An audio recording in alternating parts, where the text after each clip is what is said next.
Exclusive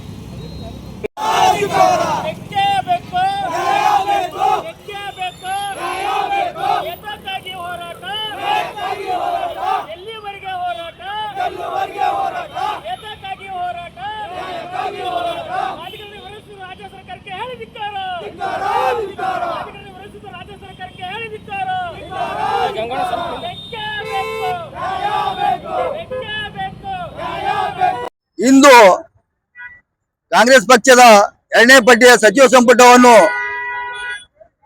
Bengaluru ಲೋಕಭವನದಲ್ಲಿ ಹೊಸದಾಗಿ 20 ಜನ ಸಚಿವರನ್ನು ಪ್ರಮಾಣ ವಚನ ಸ್ವೀಕರಿಸುತ್ತಿರುವುದನ್ನು ನಾವು ಉತ್ತರ ಕರ್ನಾಟಕದ ಮಾದಿಗ ಸಮಾಜ ಎಲ್ಲ ನಮ್ಮ ಕಲಬುರಗಿ ಜಿಲ್ಲೆಯ ಮಾದಿಗ ಸಮಾಜದ ಸಂಘಟನೆಗಳ ಒಂದು ಸಂಯುಕ್ತ ಆಶ್ರಯದಲ್ಲಿ ಕರ್ನಾಟಕದಲ್ಲಿ ಕಾಂಗ್ರೆಸ್ ಸರ್ಕಾರದ ವಿರುದ್ಧ ನಾವು ಇವತ್ತಿನ ದಿವಸ ಆಕ್ರೋಶ ವ್ಯಕ್ತಪಡಿಸುತ್ತಿದ್ದೇವೆ.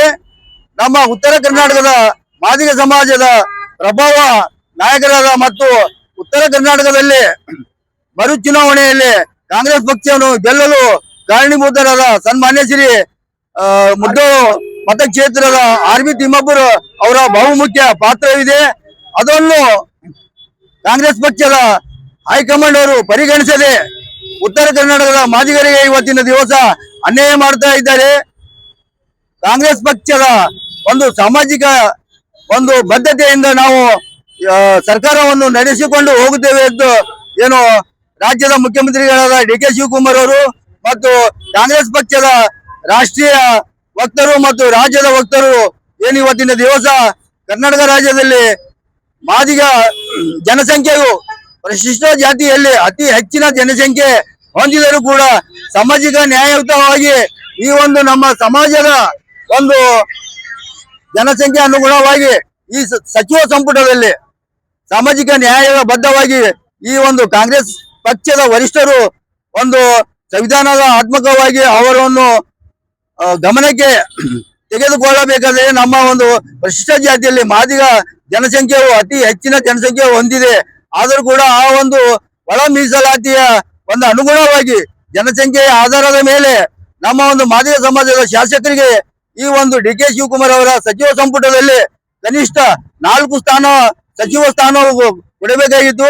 ಆದರೆ ಅದನ್ನು ಪರಿಗಣಿಸದೆ ಕನಿಷ್ಠವಾಗಿ ಒಂದು 3 ಸಚಿವ ಸ್ಥಾನವನ್ನು ಕೊಟ್ಟಿಲ್ಲ.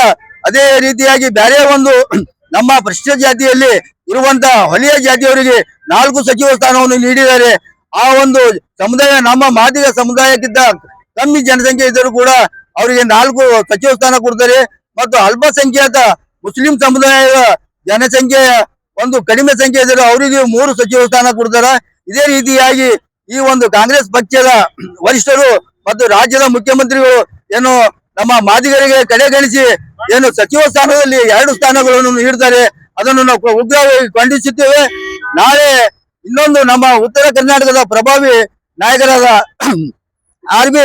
ತಿಮ್ಮಾಪುರ್ ಅವರನ್ನು ನೂತನ ಸಚಿವ ಸಂಪುಟಕ್ಕೆ ತೆಗೆದುಕೊಳ್ಳದೆ ಹೋದರೆ ಮುಂದೆ ನಾವು ಬರುವಂತ ದಿನದಲ್ಲಿ ಇನ್ನೂ 1 ವಾರ ಈ ರಾಜ್ಯದ ಮುಖ್ಯಮಂತ್ರಿಗಳಿಗೂ ಈ ರಾಜ್ಯದ ಕಾಂಗ್ರೆಸ್ ಪಕ್ಷದ ಅಧ್ಯಕ್ಷರಿಗೂ ಮತ್ತು ನಮ್ಮ ಜಿಲ್ಲೆಯ ರಾಷ್ಟ್ರೀಯ ಅಧ್ಯಕ್ಷರಾದಂತ ಸನ್ಮಾನ್ಯ ಶ್ರೀ ಕರ್ನಾಟಕದ 2ನೇ ಬಾಬಾ ಸಾಹೇಬ್ ಅಂತ ಹೇಳಿ ಪ್ರಸಿದ್ಧವಾದಂತ ಡಾಕ್ಟರ್ ಮಲ್ಲಿಕಾರ್ಜುನ ಖರ್ಗೆ ಸಾಹೇಬರಲ್ಲಿ ನಾವು ವಿನಂತಿ ಮಾಡಿದ್ದೇವೆ. ತಾವು ಹಿರಿಯರಿದ್ದೀರಿ, ದಯಮಾಡಿ ನಮ್ಮ ಮಾದಿಗ ಸಮುದಾಯ ರಾಜಕೀಯವಾಗಿ ತುಳಿತಕ್ಕೆ ಒಳಗಾಗಿದೆ. ತಾವು ನಮ್ಮ ಸಮಾಜಕ್ಕೆ ಪರಿಗಣಿಸಿ ಹೆಚ್ಚಿನ ಜನಸಂಖ್ಯೆ ಹೊಂದಿದೆ. ನೀವು ದಯಮಾಡಿ ನಿಮ್ಮ ಪಕ್ಷದ ರಾಜ್ಯದ ವಕ್ತರಿಗೆ ತಾವು ಹೇಳಿ ಮುಂದೆ ಬರುವಂತ ಒಂದು ವಾರ ಗಡುವು ಕೊಡ್ತೀವಿ. ಮುಂದಿನ ದಿನದಲ್ಲಿ ನಮ್ಮ ಉತ್ತರ ಕರ್ನಾಟಕದ ಪ್ರಭಾವ ನಾಯಕರಾದ ಮಾಜಿ ಸಚಿವರು ಆರ್ ವಿ ತಿಮ್ಮಾಪುರವನ್ನು ಕೂಡಲೇ ತಾವು ನೂತನ ಸಚಿವ ಸಂಪುಟಕ್ಕೆ ಸೇರಿಸಿಕೊಳ್ಳಲು ನೀವು ನಿರ್ದೇಶನ ನೀಡಬೇಕು.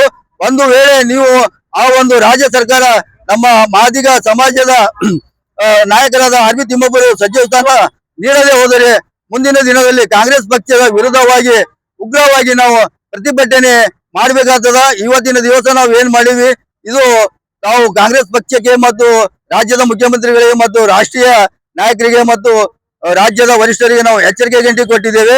ನಿಮ್ಮ ಗ್ಯಾರಂಟಿ ಏನು ರಾಜ್ಯ ಸರ್ಕಾರ ಏನು ಆಡಳಿತದಲ್ಲಿ ಏನು ಆರ್ಥಿಕವಾಗಿ ಕುಸಿತಗೊಂಡಿತ್ತು, ಆ ಒಂದು ಸರ್ಕಾರಕ್ಕೆ ಬೆನ್ನೆಲುಬಾಗಿ ನಿಂತಂತ ಮಾಜಿ ಸಚಿವರು ಮತ್ತು ಅಬಕಾರಿ ಸಚಿವರಾದ ಅವಧಿಯಲ್ಲಿ ಇಡೀ ಕರ್ನಾಟಕ ರಾಜ್ಯದಲ್ಲಿ ಅಬಕಾರಿ ಇಲಾಖೆಯಲ್ಲಿ ವಿನೂತನವಾಗಿ ಒಂದು ಹೊಸ ಕಾಯ್ದೆ ಜಾರಿಗೆ ತಂದು ಆ ಒಂದು ಅನುದಾನದಿಂದ ನಿಮ್ಮ ಸರ್ಕಾರ ಇವತ್ತಿನ ದಿನ ಈ ಮಟ್ಟಕ್ಕೆ ಬಂದಿದೆ.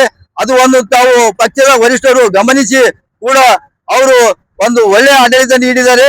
ನೀವು ಕೂಡಲೇ ಅವರನ್ನು ನೂತನ ಸಚಿವ ಸಂಪುಟಕ್ಕೆ ಸೇರ್ಪಡೆ ಮಾಡಿಕೊಳ್ಳಬೇಕಾಗಿ ಈ ಒಂದು ಪ್ರತಿಭಟನೆ ಮೂಲಕ ಒತ್ತಾಯಪಡಿಸ್ತೇವೆ. ಜೈ ಹಿಂದ್, ಜೈ ಮಾದಿಗ, ಜೈ ಭೀಮ್.